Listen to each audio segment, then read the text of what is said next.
अस्सलाम वालेकुम दोस्तों, अगर आपको लगता है कि टींडे मज़ेदार नहीं बनते तो आज की ये रेसिपी आपकी राय बदल देगी।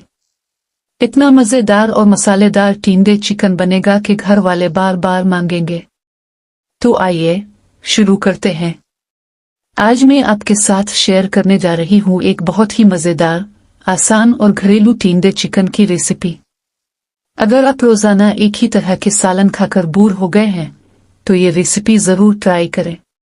सबसे पहले एक पैन में मुनासिब मिकदार में तेल गर्म करें। तेल गर्म होने के बाद इसमें बारीक कटी हुई प्याज डालें और गोल्डन ब्राउन होने तक फ्राई करें। अब इसमें अदरक लहसुन का पेस्ट शामिल करें और 1 से 2 मिनट तक भूनें ताकि कच्ची खुशबू खत्म हो जाए। इसके बाद बारीक कटे हुए टमाटर और कटी हुई हरी मिर्चें शामिल करें। फिर नमक, लाल मिर्च पाउडर, हल्दी, गरम मसाला और बाकी बुनियादी मसाले डालकर अच्छी तरह मिक्स करें। मसाले को इतना भूनें कि टमाटर गिल जाएं और तेल अलग होने लगे।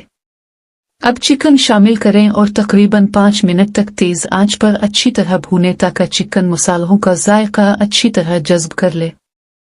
इसके बाद दही शामिल करें और मुसलसल चम्मच चलाते हुए चंद मिनट मजीद भूनें। अब कटे हुए टींडे शामिल करें, हल्के हाथ से मिक्स करें, फिर हस्ब ज़रूरत पानी डालकर ढक्कन बंद कर दें और तकरीबन 15 मिनट दरमियानी आंच पर पकने दें।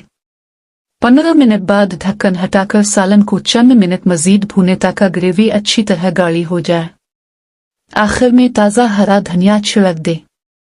बस मज़ेदार टींडे चिकन तैयार है। इसे गर्म गर्म रोटी, नान या चपाती के साथ सर्व करें और यकीन करें जो एक बार खाएगा वो दोबारा ज़रूर फरमाइश करेगा।